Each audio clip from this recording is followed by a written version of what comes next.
I've been writing that Subaru commercial in the apocalypse piece, and I totally drove that into a ditch. So now Oh no. I've screwed it up, done too much thinking. So now I got to get back at it, and I'm struggling with it as far as like I got to clarify it, and it's not happening. So I'm like, what a bummer. I had some rude awakenings on Second Arc and a couple other pieces that I'm working on.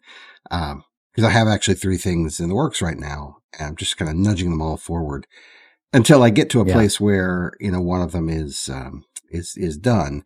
But yeah, I mean, I discovered recently that I don't want to say self-sabotage because that sounds so dramatic, but I've fallen into bad habits again where I feel like I have to figure out, we're going to put that in quotes, figure out what the story is all about and all the other stuff before I come to it and write it.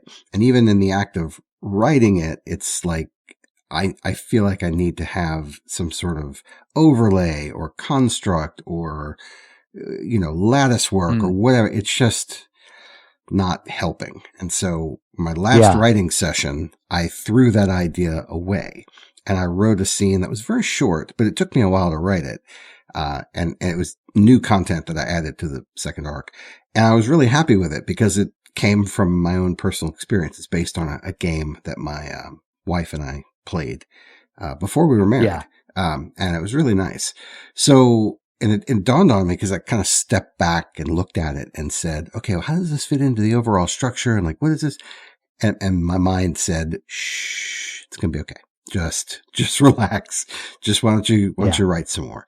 I don't know that feels like something that I've learned, forgotten, and relearned over and over again, but it really does help to quiet the inner editor to just focus on what feels right. And let's just stay where things feel right rather than, okay, I have this idea and I'm applying it and it's so logical and it's so effortless. It's so wonderful. Are you finding that you're doing any of that? Like, does that resonate with you? It's very weird for me. I haven't been working those muscles at all. It's been a little bit of a rough time at work, and that's always, I can't just step out of the work world and get into my writing world. And so I've had a really weird thing happen where, we've talked before about trying to capitalize when the inspiration hits. And I heard a voice while I was in the subway. It was actually my own voice. That's so strange. I was like, I heard a voice calling to be in the subway. Well, it was just the guy waiting for the L train. No, I kind of had this idea. My mind was just sort of wandering. I was happy to be out of work. And then something came to me and I just sort of wrote it on the subway. I kind of put it together and retooled it. And then I gave it like 2 days and then I looked at it again and I submitted it to a place called Paragraph Planet and it just got accepted. So it's very strange because sometimes I'll have these things that come out of me and I'm like, that's exactly what I want to say, exactly how it is. That's it. And I submit it with such confidence. And then if it's something that I really like, that I'm thinking about, that's where my danger comes in. And the inner editor and the inner imposter syndromist comes out and I'm just like, so, I've been working on a piece. I thought it was getting into great shape. I thought I was like 1 or 2 edits away from showing you and being very proud of it. It's a piece that you have been looking at and have been very helpful in the editing process. So I had it for a while and did a bunch more edits. I was like, I think this is ready to show art. And then I started thinking about it. Yeah. So listening to what I feel is right is sometimes it's very difficult. And sometimes it's because I'm just too busy and too fried from work. It sucks. Yeah. Did this turn into a therapy session? I mean, I hope so, because that's the goal. It does feel like, I think you and I are saying similar things where I feel like if I don't just get into it and start doing it, really kind of roll up my sleeves and start doing the work, then I can think it to death. And what you have said, I mean, correct me if I'm wrong, is that you get a draft, maybe 2 or 3, and then you start rolling up your sleeves and getting to work and trying to, fashion it into this thing that takes it away from what you had begun with, which might actually be more authentic and stronger. Did I get it right? Yeah, I think I'm trying very hard to make something, I really, when I read pieces by other authors, I'm so inspired, and I'm like, oh, well, that's an interesting way to do that. That's, I love this use of imagery, and I love this. And so sometimes I'll read a piece and say, I'll read someone else's work and say, that's the kind of thing I'm trying to evoke in my own writing. And so then I'll go back to my piece and think, okay, if I'm doing this piece and I'm trying to evoke that feeling, what am I missing? I think at the end of the day, I just don't have something that works for every piece. And maybe there isn't, I don't know if Stephen King just bangs out novels and he's got the same workflow for every time. But I haven't been able to really find a way to evaluate my own pieces and dig into myself very easily to say, this is what I want to say. Unless it comes out in a huge spurt like that thing that I just wrote on the subway the other day that got published. So, I don't know. Yeah, where are the answers? Yeah, I think the answers are in the work. But yeah, I'm right there with you. I feel like when I sit down to write, I don't really have anything to say. And I think that hinders me from doing the work more frequently than I ought to, if I would just sit down and start writing, something interesting will come out, whether it's just fiction or whether it's something, more substantial. It's something I didn't have before the session started, but I think you've called me on this a few times in the show that I put a lot more constraint and pressure on myself than I need to. And that makes it harder to do the work. So I've been trying very hard to listen to your advice and to just go, well, don't worry so much about all of that other stuff. You don't have to bleed out a perfect piece on the first go. Just sit down and write something. And it's been very fun. That's kind of when the fun comes back. In one of our refills, I mentioned that I was role playing again, and it was something that, that I wanted to use almost as an exercise in character study. And so I've created this former collegiate football player who is, the game is called Everyday Heroes. And the situation that the game master has us set up in is that we're in Indianapolis at the beginning of a zombie uprising. And it's this huge global pandemic where 60% of the people have died and the other people have turned undead. And you have to band together and figure out how to survive. And it's very open world. He's just all right, well, you guys make some decisions and good luck. I'm like, oh, okay. There's no storyline. He's like, yeah, well, we'll find one. Good luck. I'm like, oh no. Yeah. That's terrible. Yeah. But, it's been fun because I normally in a role playing setting, I would create a character who is similar to the characters I used to make in my fiction in my 20s, people who were largely unflawed. And that makes sense if you're playing a game and you want to maximize your potential to survive the game or succeed in the game. But this time around, I decided, I've role played before with flawed characters and it's been really fun. And I think this would be a great exercise. So I wrote up this guy, I got 800 words of backstory on him too. I'll spare you, I promise. But, he's kind of sleazy. But one of the things that I found really interesting about him is that his decision making is pretty selfish. Which is different from me. I'm not very selfish, but this guy is. And so during the story, because we had one game session, he's fashioned as a leader. He's actually a city council person for District 23 in Indianapolis, and, ran on this sort of, football hero kind of background. But, he likes to tell people what to do, but he's not very good at leading, and so game wise, he's got a couple of skills that kind of help out in combat, but for the most part, he's still trying to learn how to lead. He's very much a kind of a point your finger and tell people what to do kind of leader, not really a leader. So anyway, there's this moment in the story when everybody in this hotel, because everything started in a hotel, and the zombie uprising is happening and there's been a breakthrough. And so basically the city is devolving into chaos. And so the main thrust of the adventure episode was get out of the hotel as a unit and survive. So there was a moment where there got probably about 100 people or so who were in this hotel were starting to freak out and panic. And so I stepped up with my kind of leader persona, and some of them recognized because I was a local politician. And so I kind of fell into this role of, okay, well, I'm going to help coordinate everyone's exit from this hotel. And I consciously made the decision because, again, I'm trying to create this character and I'm thinking, okay, if this were me and I fancied myself a leader, this is what I would do. But this guy's not me. And so he was very much not interested in helping people. He was interested in crowd control. And it surprised the heck out of me because I recognized that I would genuinely try to help folks and try to get as many people out as possible. And like we all go rendezvous somewhere else and we kind of stick together or whatever. That's kind of what I would do. This guy was merely trying to keep everyone calm and basically docile while the people who were playing in the room, were able to go collect food, knives, whatever else, fire axes and whatnot, but collect all the stuff that we would need and find transportation to get out. And so he was kind of on the fence and I could feel it in myself as I was making decisions for this character. Is like, okay, well, this is what I would do, but this guy's really just in it to do this.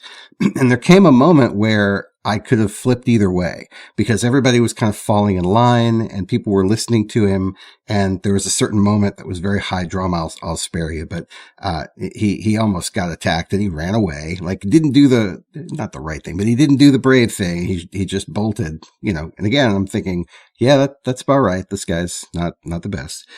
So he bolts, he comes back to the room and decides, okay, we're going to grab a couple of folks and go back and try to deal with that issue instead of just running away from it. So he points at these two guys and says, you and you, come with me.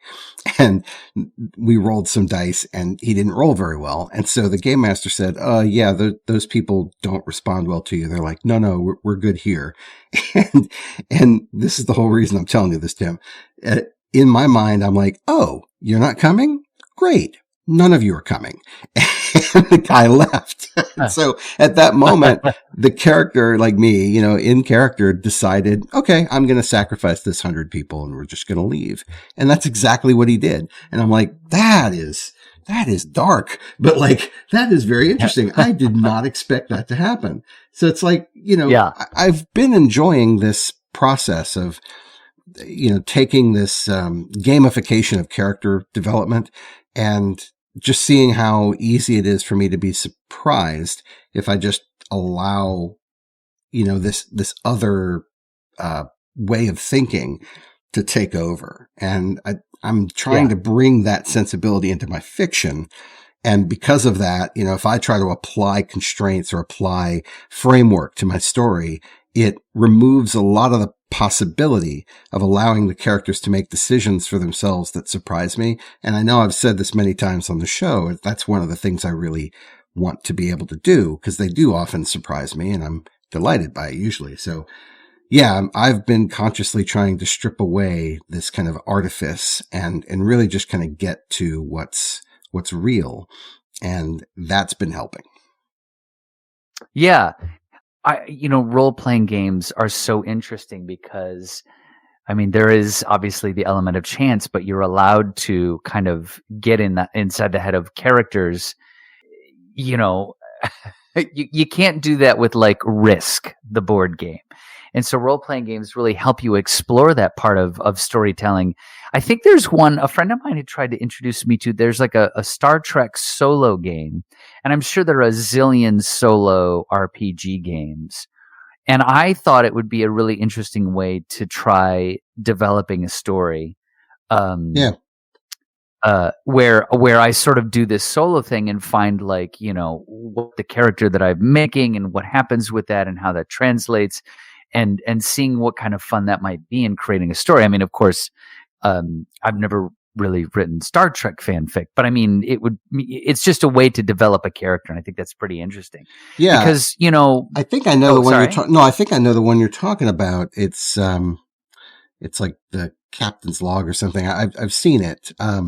basically what it Yes. is. Yeah, basically what it is. It's a game system, that gives you some rules around what dice to roll and what that means. But it's mostly a story prompt engine where it gives you tables to roll on and says, okay, here's the challenge or obstacle. Here's this, here's the environment. And so it kind of does a lot of that work for you where it puts constraints on your story and then says, all right, wind it up and go. That sounds like, basically writing is, one player role playing. So, that's kind of what it is. Well, it's exactly right. Maybe I need to be rolling more dice to try and figure out how some of my short stories should work. Sure. And it's interesting because that's one of the things that I think I've been interested in. I haven't done it. On the last refill, I gave an update on the novel that I've finally started to reread.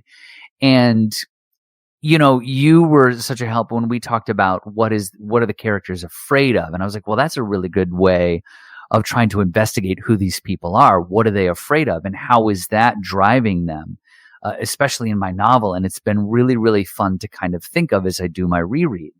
And I also love kind of in that way, if you have this character that you were role playing and put him in another situation, how is he going to react? Like, how's he going to react at, how's he going to react at the grocery store when he doesn't have his receipt and he's trying to return bananas, for example, Yeah. And that's the kind of stuff that I love investigating with my characters because I think that that's what is so interesting is how, for so long we get like a James Bond character. That's a very easy one to reference. Who we have no idea. He just he kills all the bad guys, and then we have no idea of his home life. We don't know what he does when he wakes up and he goes and orders a coffee at the regular coffee shop. We don't know how he deals with stress, if he's got any, those kind of things. But we get more and more of that now in our stories. We want to see them in everyday situations, which is why I kind of love a lot of David Lynch's work. If you look at Twin Peaks, you see, for example, like Agent Cooper, who is one of the driving forces in the investigation of who killed Laura Palmer, but also has to deal with real life stuff. Like he goes to visit Ronette Pulaski in the hospital and he's trying to figure out how a stool works to sit on because it's not at the right height. So, that's the kind of stuff that I love investigating. And I think that like role playing is so great because not only are you're playing the game that you are, the role playing game that you've entered into, but it also helps you think of like other situations that characters might be in. Yeah. So I'm interested in doing that with my characters in my novel. Yeah. The dice chucking I find to be sort of uninteresting, but what it does is it creates uncertainty in the outcome. And so, that solo system that you were talking about, the dice rolling there is mostly just to present you with constraints. And so it'd be interesting to use those tools. Like there's a really interesting game called Fiasco. I don't know if you're familiar with Fiasco, but basically someone gamified a Coen Brothers movie. And it's a role-playing game that's intended to be done in one long session. About the amount of time that it takes to watch a Coen Brothers movie, you can play this game. And I've played it once or twice. I don't like the performance aspect of it because I'm not an actor. And so it's hard for me to kind of, give myself completely to the character and sort of be that for a couple of hours. That's uncomfortable for me. But the system is really interesting. And I think you'd love it, actually, Tim, because it's something that you've talked about before, where you have the platform, the tilt, and the resolution, right? That they have the same, they have the same structure, and it's dice rolling, but it's really just to set up the constraints of the story. And so you have these different setting packs. So you can have one in outer space, one in the Wild West, one in suburbia, and it's all these different story prompts that, when they come together, feel very much like a Coen Brothers movie, because it's all these different people and kind of how they interconnect and what their risks are and kind of what they're trying to accomplish. It's all the stuff we've been talking about, gamified, to make it really easy for people to kind of jot down, okay, this is my character, this is their motivation, this is the situation they're in, here's what they're trying to get, let's go. And you kind of improv scenes with each other in a particular manner. And the rule set tells you, when the tilt occurs and sort of how that changes things, etc. So it's really cool. You're basically telling a movie length story in a couple of hours. So you should definitely check that out. But that's one of the things I know we've got an interview. We just recently, got our interview in the can with Bethany Jarmul, which was phenomenal. I'm so glad we got a chance to talk with her. She's fantastic, but she was talking about, I think it was the tilt. I'd have to go back and listen to it, but it was either that or a twist or a turn or something. Maybe she said turn now that I'm thinking about it, but she referenced here's a piece pretty much needs to have something change, about 2/3 of the way in, or halfway, 2/3 of the way. And I went back and looked at some of her work and recognized, okay, yeah, that's kind of how she's formatting her stuff, and it works really well. So I went back to my stuff and started to look at it with just that one lens. Where does my piece turn, where it kind of ramps up the tension for the character? And I was dismayed because in most of the stuff that I'm working on that isn't finished, there's no turn. And I'm like, that's why it's not done. Interesting. Okay. So, definitely check that out next week. That interview is going to drop. It's fantastic. Yeah, I'm very interested to go back into my own work too, and all of the great jewels of advice. We were very, very lucky to have Bethany on our show, and you can hear it next week, just like Art said. Yeah, it's all about the turn, and that's the kind of thing that I really feel like I need as well. I'm just so. There are times when I'm really, really lost in what's going on with a piece, and I just forget about the basics. I'm like, I don't understand what's going on. I love this piece. It's great. It's a lot of fun. Do you have a turn? Yeah, no, I'm dismayed as well because I've fallen back into my bad habits where I prioritize the quality of the prose over the quality of the story, and I feel like a dummy, saying that for everybody who's listening. I feel like a dummy that I have to keep relearning this every month, but until I create a new, until I create a new normal, that's the way you kind of work these things out. So if you're out there and you find yourself kind of making the same mistakes or falling into the same patterns that aren't working, you're not alone. And it really does seem like, being conscious in creating new patterns or new methodologies, when you do that intentionally and you find one that works, it will replace the one that doesn't. So I'm trying to give myself a little bit of grace in saying, okay, well, at least you're noticing, because for years you didn't even notice that you were making this mistake and perpetuating this problem, So now at least you notice. Yeah. So just keep working at it, and eventually you won't be doing this anymore. The more you write, the less likely it is you will continue to do this. So just keep going. And when I am intentional about not doing it, the stuff that I write is pretty compelling. So I'm pleased that I am actually getting better. Yeah. And for me, I just feel like it's an inconsistency of work. I'm getting very good at certain aspects of my job, for example, because I'm doing it so much. But having that job, I don't get to write as much as I want to. And so, look at me using the excuse. I don't get to write as much as I want, so I can't develop the muscles. I could just be a bad writer. But the point that I'm trying to make here is, I feel like I'm always having to return to writing. Like this past week was a little bit of a nightmare, work related. There was a lot of stuff happening, and I was just trying to sort of navigate my way through it. And so when I get home from a 6 a.m. to 7 p.m. day, I'm sort of so fried because I'm always like, oh, you know what? Maybe what I'll do is I'll just take 15 minutes at work and look over a piece. No, because the emails are going to come. No, because the person's going to call you on the radio because they got a problem at the front of the house. No, because this, that, and the third. So it feels like building the muscle and building the repetition of getting to my work is the thing that I need to find in my current circumstance. Does that mean I need to wake up an hour earlier Does that mean that I need to figure out a way to activate my writing brain somehow right before bed? I don't know what that is. I'm still looking. Listener, if you've got some routines that you do, let me know. I want to hear some new stuff. I want to hear some ideas.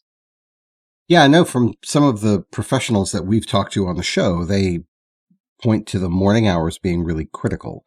And I remember when I was younger, I was able to wake up earlier and kind of have that hour or so set aside to do the work. And I was fresh with a cup of coffee and ready to go. And it seems like the longer I'm awake, I don't know if other people are like this, but the longer I'm awake, the more decisions I'm making and the more noise my brain accumulates. And it really is almost like I need to take a nap and wake up from a nap to have kind of a calm, focused, clarity of thought. Yeah. Because otherwise it's a bit of a jumble. So I can imagine that trying to write in that jumble is more difficult than just kind of coming at it fresh. So yeah, I feel like I'm a good writer, but I'm a bad professional writer. And I'm bad because I don't have the discipline. No, but really, like I don't have the discipline to go to work, like to put on my boots and go to work. So it's like when I show up, it's like the, I don't have a good analogy, but it's like the guy who's really good at his job, but he hardly ever comes in. And like he shows up and goes, oh, well, Don's here. He's here to save the day. And Don crushes it. And you're like, damn it.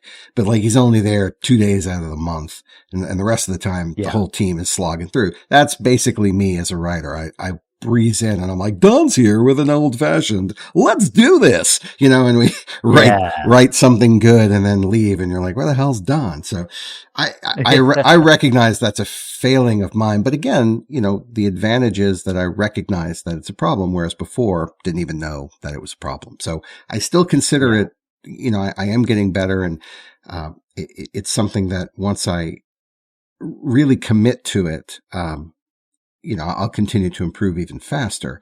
But, so that's two big things. It's like not approaching it as the kind of workman-like where you just put on your boots and go to work that particular day.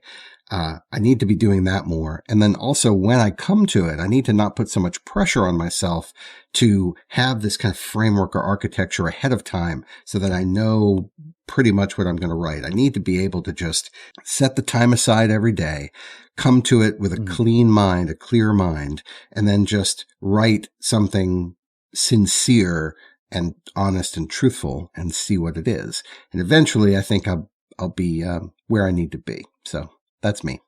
And I think it's important to also say that we are trying. We are still interested in it. I'm very interested in it. My own personal hangups, like if I haven't written in a couple days or a week, I start getting stressed and I'm like, all right, now I really got to bang out like soup to nuts, a fantastic piece that needs no editing, and here it comes. And I don't even have a sentence finished, and this is the worst thing I've ever written. But the thing is, we're still going at it, and those things will happen if we continue to just, put on the boots and try, Yeah. I use our time recording and also the frequency with which you are publishing and telling me about things that you have in progress.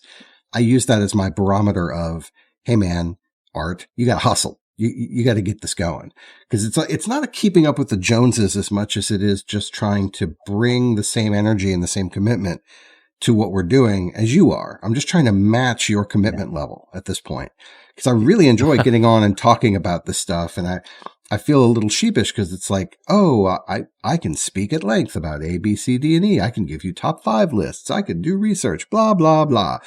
Can you write a story, Art? I'll get back to you on that. Here's Don with his old fashioned, So I feel like what I need to bring to this, this working relationship is more fodder, more energy, more work, rather than just sort of show up and be smart, like whatever. You got to do the work. And I really like sending you stuff.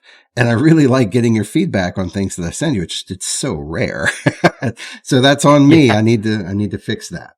There are circumstances that everybody faces all of the time. And sometimes it's folks built it into their day a little bit easier than some other folks. And you've had so much creative output with the games that you've done, like breakaway football, and that's been a great success for you.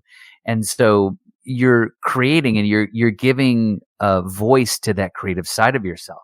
And it's an alone thing too. It's a solitary thing. I don't want to be with anyone else. There was a time when my boss at work, being in the same office, it's like having a roommate there. So I would do my work and I'd have my lunch hour and I'd say, you know what? For my lunch hour, I'm going to stay here. I'll just eat at my desk and I'll do some writing. And then the roommate syndrome happens. Suddenly my boss is making noises over there. He's like, I'm like, what are you doing? What's going on? I can't focus. So writing is such a solitary act for me that currently it's hard for me to be alone to do it. And sometimes, and I know this is going to sound crazy, my best writing comes when I'm on the subway, because there is nowhere you could ever be more alone than being on a packed subway, which is a very strange thing to say. If right. You know. Yeah, you're right. I caution that too, that barometer that you were talking about. It's my worst trait as a writer to see the success of other people with these beautiful pieces that they write and go, I want to do that. I want to evoke the same feelings in others that I do in myself. And this goes all the way back to something that happened in my very, very first writing class. When I was going to high school, I took a creative writing class. And there were a lot of folks in my writing class in high school that were going through some real trauma, like some real shit, and it was very brave of them to do. And, to put that stuff on paper, to read it aloud, to have the class evaluate is insane. And me, in my high school writing class, with all the rest of these people sharing their emotions, I was like writing pieces where I think one of the things I wrote in creative writing class was Han Solo and Indiana Jones stole a Pepsi machine and a time machine to pay off jobs. Like I was writing insane, stupid cartoon stuff, And so I sometimes go back to that and go, you know what? You like writing those fun, crazy stories. Maybe we've talked about it ad nauseum. That literary magazine had beautiful, every single day, straight bangers. The writers that get on that literary magazine, I love everything that goes on there. Maybe that's just not the writing that I do. And that's what I have to accept, Yeah. I'm not going to be that kind of writer. My talents might lie in another direction, talking about time travel. Well, I mean, maybe. And we can appreciate things for what they are, even if we can't create them, Yes. I agree completely. Yes. So, I don't know what kind of writer I'm supposed to be, but I know that the only way to find out is to do the work. And so I've reached that point now where I recognize that I'm self-sabotaging and I'm chastising myself for doing it. And I'm actively working against that. And so that's part of why this role-playing thing, which is kind of just a nothing throwaway story, is so delightful in its potentiality for me to look into how to create a character and how to be surprised by moments of decision or choice that a character has and to translate that into my own fiction. Because that turn that Bethany is going to talk about next week, is so critical in the piece. And it was such a shock to me because I think I had assumed that I already had that because I heard her say it and I'm like, oh yes, of course. Chin stroking. Very good. And then I go look at my own stuff and I'm like, right. But yes. to your point, the first story I ever published was a story called Jabberwock back in like 94. And that story meant something to me. I cared deeply and it was allegory, but it really mattered to me. And so I spent a couple of weeks like exclusively on that story, skipped class. It was very unhealthy, but I did a lot of, I did a lot of work on that story and it was very, very well received. And of course it got published. So I'm not saying that I have to go back to that methodology, but I'm saying that the emotional energy really mattered to me that character had a change. And that turn, that we're talking about, that change of character was very important. And so in the role-playing game that I'm doing, I'm trying to build that in, looking for opportunities for this character to do something unexpected. And how can he change? Like right now, the guy's kind of a son of a bitch. Like, really. He's very selfish. He's making decisions that are good for him and for no one else. And he doesn't really care if he disappoints people as long as he can kind of gloss over it, point a finger and make it someone else's fault, gaslight. He's just not great.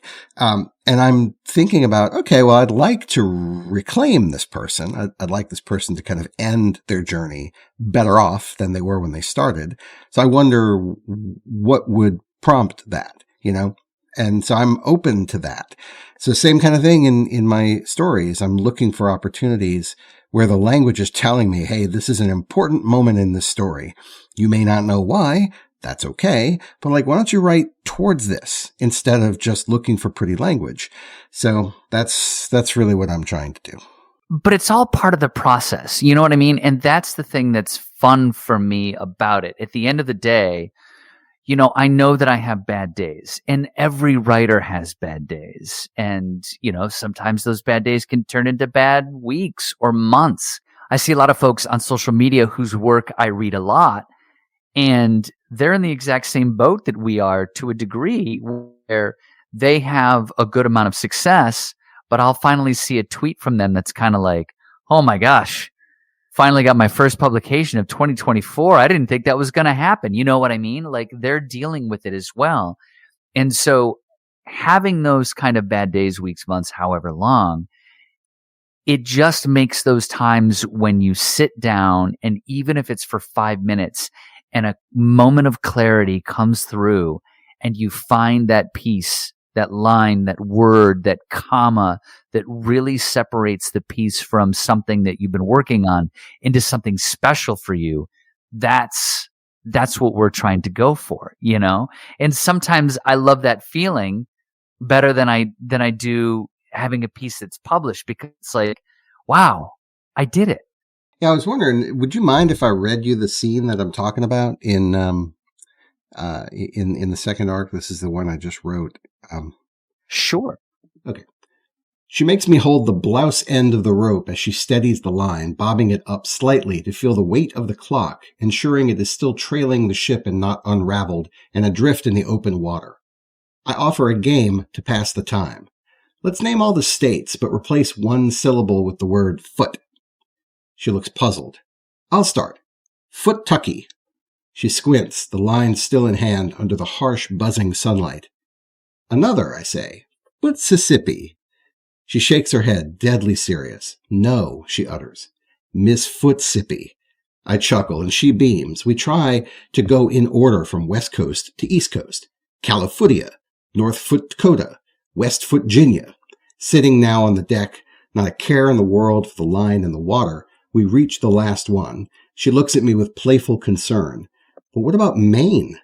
I am stumped, and before I can answer, she touches my arm, looks deep into my eyes, and says, Foot. That's the winner, I say, feeling more in love than I could possibly deserve. And it's that last line that surprised me. Because when he said that he could possibly deserve, I'm like, oh shit, that's what the whole thing's about. Right there. Yeah. And I'm like, all right, well, now I've got something to write towards. Whereas before, it was all just sort of prettiness of language, and I was really trying to find my way in the dark. That made sense to me. So. Yeah.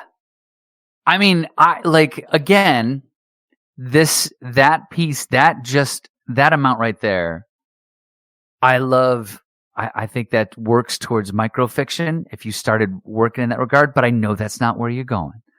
I think it's a beautiful scene. I think it sounds great. Her saying foot at the end, that's nice, because it finally shows that she's sort of on board with it, where it seems that there was some hesitancy before. Yeah, a turn. Yes. Yeah, crazy.